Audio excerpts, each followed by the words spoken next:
February 1916, Germans open up the artillery barrage the world had never seen before. 2 million shells were shot over a course of 2 days, and that began the Battle of Verdun.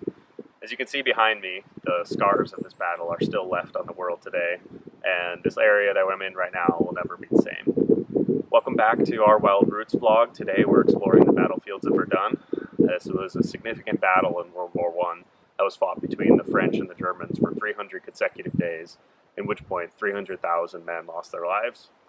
So today we're going to show you what the battlefield looks like still today, some of the memorials that have been put up to honor both the Germans and the French that fought and died here. So here behind me you can get a sense for what the landscape used to look like. Now this area has mostly been recovered by the trees and the forest now, but back in the days of the battle, everywhere you look, every tree, every feature was all entirely gone, and it was just a mud pit with these craters that look like you're on the surface of the moon, just encapsulating the whole landscape. What I learned about Verdun that I didn't realize is that there was no trench warfare going on in this battle. So the artillery was so ferocious and so intense that trenches weren't even useful. They would just get destroyed, and it was like a death trap to be inside of one. So what the soldiers did was essentially they just walked from trench hole to hole to hole in these craters behind me, and they just hung out in these craters until their general told them to attack, and then they would go and attack. So basically they just would show up, there's no trench, the soldiers would get up there and think, oh, where's the trenches? And they'd just be told, okay, occupy this trench hole, or this hole, and defend it. And that's all they did, is they just sat here in these holes and fought back and forth for, 300 days. The other really interesting fact that I learned by being here versus seeing it on a map or seeing it on a video was just the massive scale of this battlefield.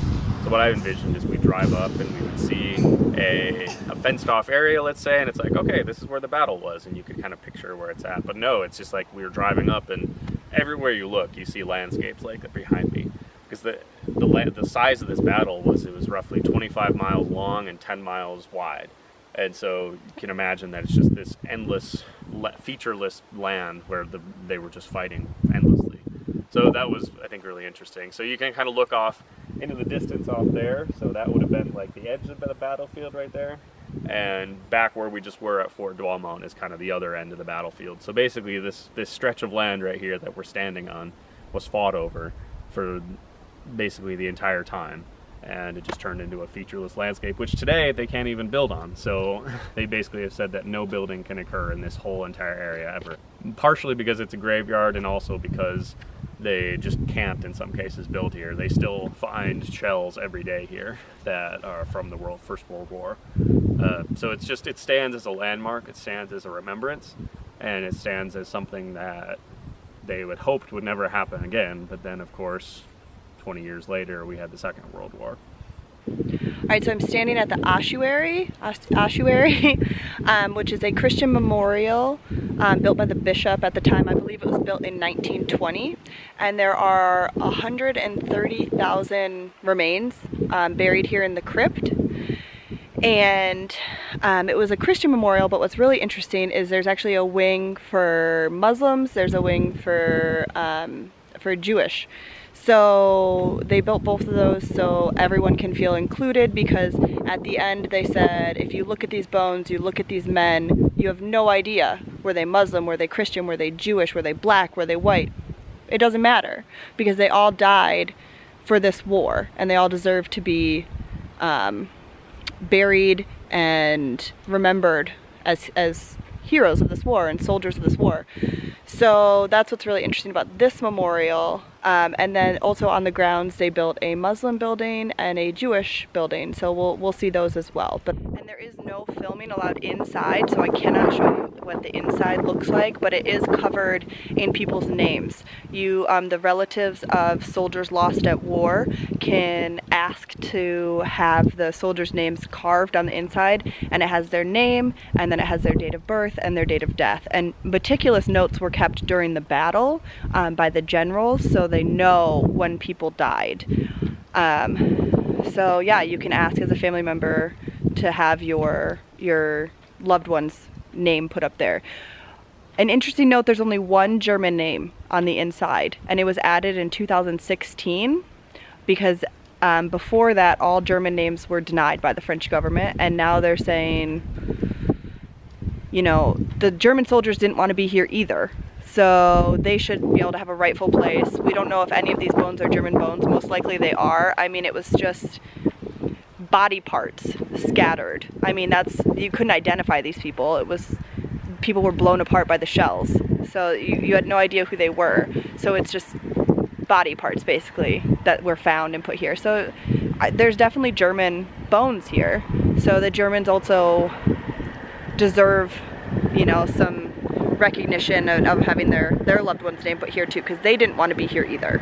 And here at the front, this was a memorial built with donations from around the world, and so you'll find plaques symbolizing the cities and countries that helped contribute to building this memorial. And it's supposed to look like a sword plunged into the ground up to its hilt.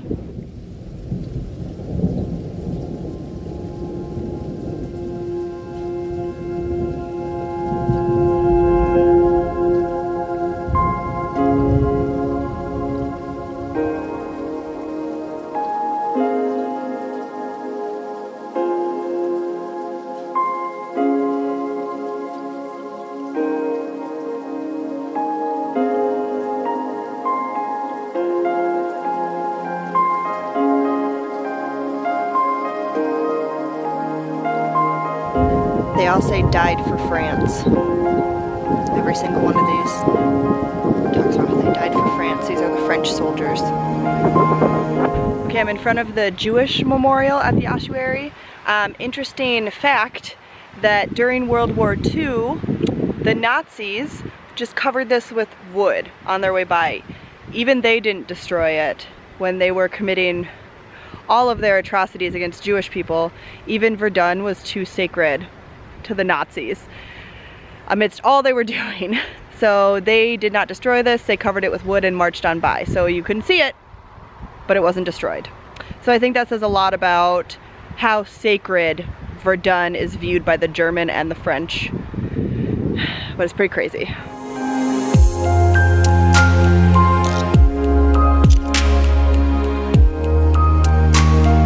Alright, we're standing here at Fort Douaumont, which was one of the most important battle sites of the Battle of Verdun. At the start of the war, the Germans came and started to attack from this side over here with a huge artillery barrage, and one of their first goals was to capture this fort, because it sits at the very highest point on the whole area, and it's a symbol of the French resistance. So this is both the Germans and the French knew a lot about this fort. It was a heavily fortified fort in the pre-war years, and so capturing it was a very symbolic item for both sides. And so the Germans actually captured it within a day or two of fighting. The French hadn't really fully fortified the fort, and so some German soldiers were able to basically just crawl in through some of these windows and just walked in with guns, and they said surrender, and the fort fell. It was a huge propaganda victory for the Germans when this fort was taken.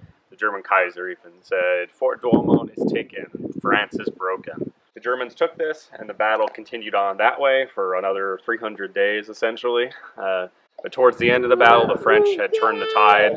The British and the Russians had joined the fight. So as the French were retaking this fort, they shot their heavy artillery. These are huge 400mm shells that they were shooting from a distance of 15 to 20 kilometers that way from here beyond Verdun even. And this is the evidence right here. So this is one. The fort took 3 direct hits from these heavy artillery. This is one of them. So this is just one shell that fell in and killed 30 German soldiers that were sleeping below it. So once these heavy artillery were in range of the fort, the French came in and took this area. And they pushed that way, and after 300 days, 300 nights of fighting and 300,000 men killed, the battle lines started and ended at the exact same spot. This is how far the Germans made it towards Verdun. And we're not that close to Verdun. Kind of where they started, where they ended, we're the same place, even through all that fighting. It's a monument basically to the French soldiers and resistance fighters to show how they kept the German soldiers back from Verdun.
and this is where the French prisoners, the French soldiers were taken prisoner by the Germans who snuck into the fort. This is where they all were.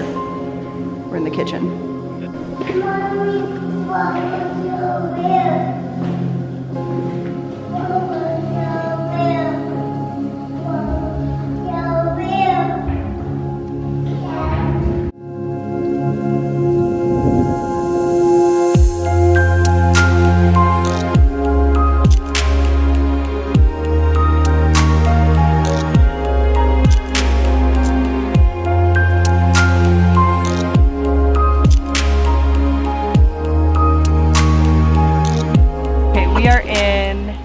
Created trench.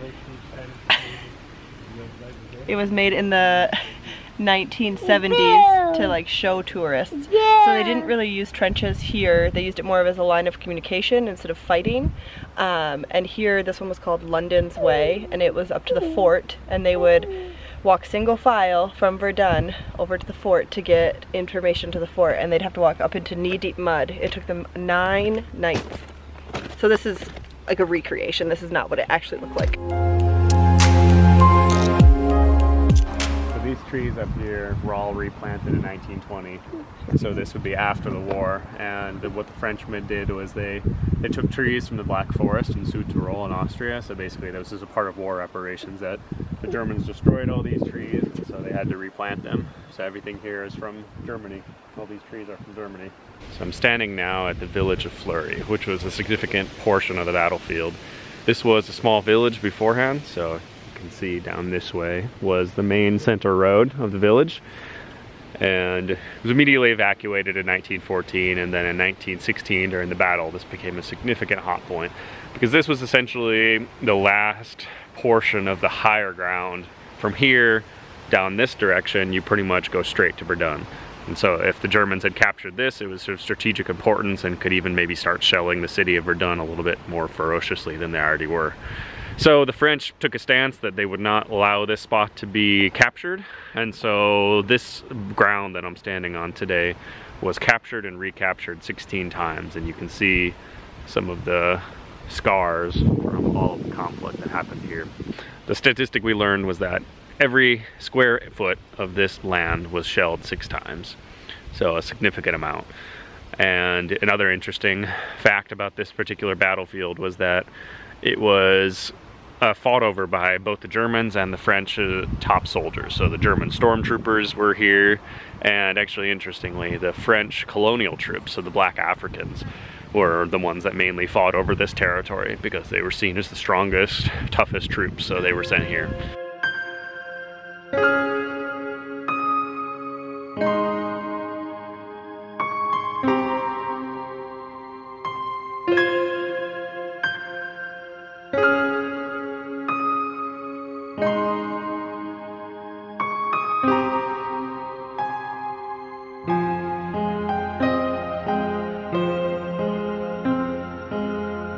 Raining. We're here in November, so it's kind of similar weather and circumstances.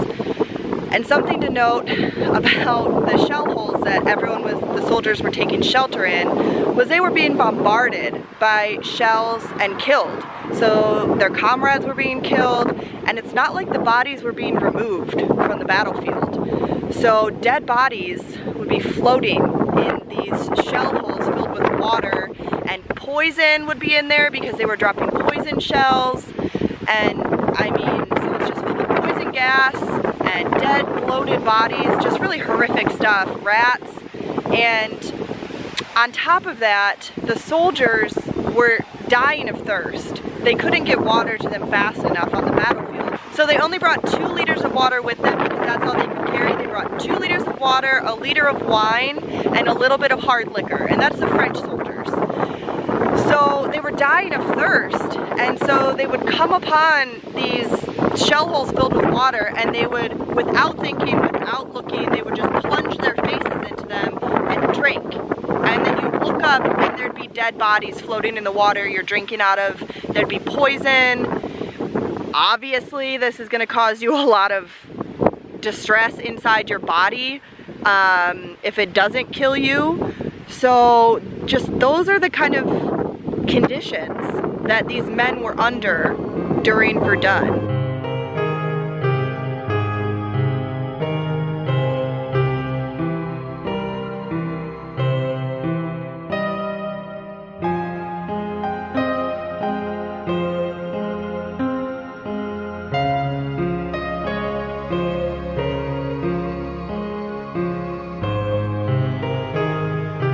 Now you would think with the muddy pits, basically the muddy shell holes that they're hidden or had to march through, trenches, all that stuff, that the boots would be better. However, French shoes turned out to be better because the boots filled with mud and got left behind, sucked right off your feet, whereas the shoes stayed on your feet. So I'm standing on the side of the road that the French took to reinforce Verdun. This was the road with the wagon train all along it, and they have set up monuments along the entire route from Verdun to Bar-le-Duc to memorialize what the French soldiers did, who were brought to Verdun in the wagon train. They brought supplies and soldiers and all of that towards Verdun to stop the Germans. So the soldiers would go from Bar-le-Duc to Verdun in this wagon train, and then they'd get out at Verdun and they had to hike then to the front, and they could see that entire time basically the world just looked like it was on fire from the shells going off constantly, all the artillery warfare. So they could see it from a distance on the wagon train, and then to get out and have to hike to that, I can't even imagine the fear. A lot of them wrote notes. They wrote letters to their family, basically saying goodbye, because your chances of survival were very slim. So about 75% of the French soldiers were sent to Verdun. So chances are good if you were a French soldier during World War I, you saw Verdun. And they did a 3-week rotation. The first week they were on the front lines. The second week they were in the second line, basically the kind of reserve line, and the third week was kind of like a rest week, and then they got sent away, maybe sent home or somewhere else, something like that, and then quite possibly they would have to be returned here. And I can't even imagine knowing what awaited you, having survived that first time at the front, to then have to come back here and knowing that, yeah, you're probably not, you got lucky the first time, you're probably not going to get lucky again. We're standing now at the American World War I Memorial. So we didn't actually know this wasn't a part of our plan, but the Americans during World War I fought mostly in this Verdun region. And so there's a cemetery that's nearby here, that's just the biggest in Europe, biggest American cemetery in Europe, and then this large tower, I'm gonna go check it out, is the memorial for the Americans. So anyway, go see what it looks like.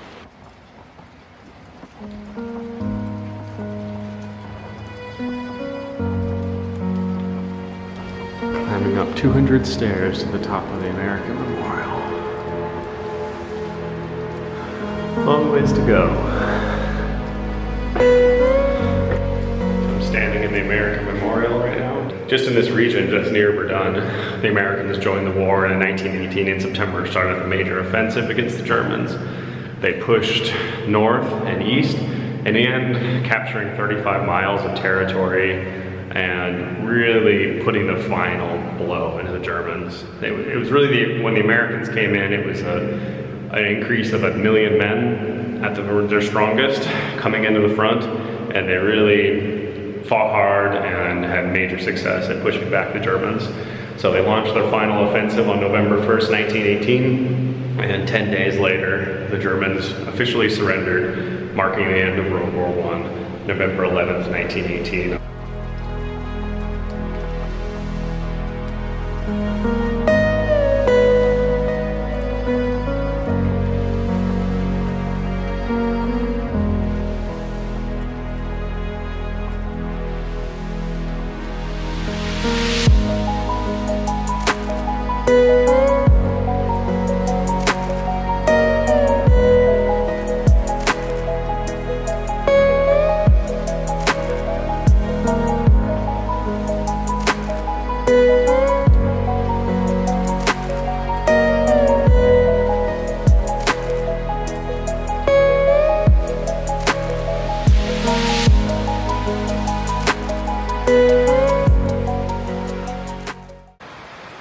Standing now at the American Cemetery for World War I. This is actually the biggest cemetery for Americans in all of Europe. And it is for all the soldiers who died in mostly the Argonne Offensive, which is the main offensive that the Americans took part in. I didn't really know too much about it. Yeah, we didn't even know it was near here, but it's a massive, beautiful cemetery that commemorates the sacrifice that took place here.